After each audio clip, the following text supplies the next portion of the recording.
Alrighty, a bill to protect people's health data passed the House and now it moves over to the Senate. House Bill 1155 bans the sale of health data shared with apps and websites. The sale of that data is not protected under HIPAA laws. Police make requests for social media user data to aid prosecution after a crime has been committed. Now, sometimes the crime is abortion, and social apps like Facebook and Google are turning over user chat logs and search history. You heard me.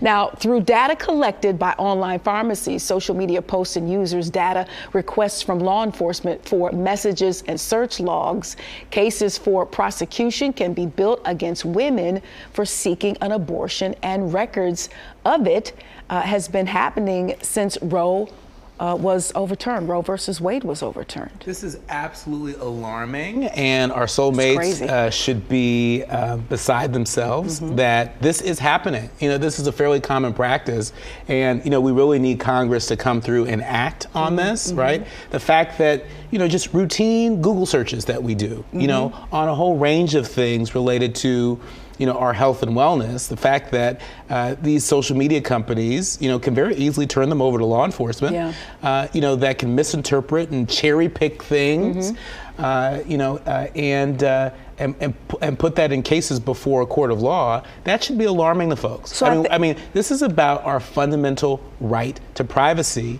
you know, and, you know, I don't think anybody wants folks snooping around their search history.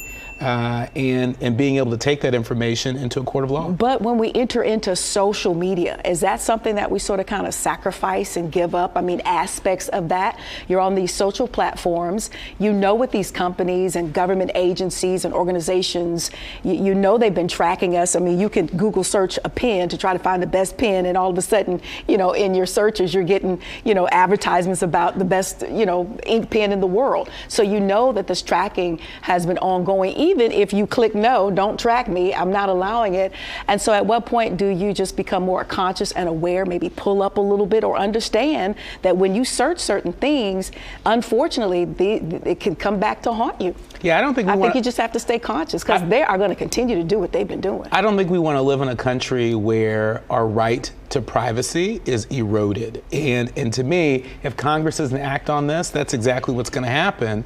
You know, it's one thing to say, okay, you know, I'm on a social media platform, and there's a good chance that the information based upon what I click on and what I search, you know, that may be collected. It's another thing when it's collected and now it's handed over to law enforcement. I agree. Right? You know, and these folks are able to cherry pick that, you know, and you turn around and catch a case. But I think social media and privacy just don't go together, and you just have to keep that in mind if you're going to live some of your life on social media. I think there's some people that don't want those two things to go together, our right to privacy and social media. But I think there's also a lot of voices, maybe even louder voices, that are saying, you know what?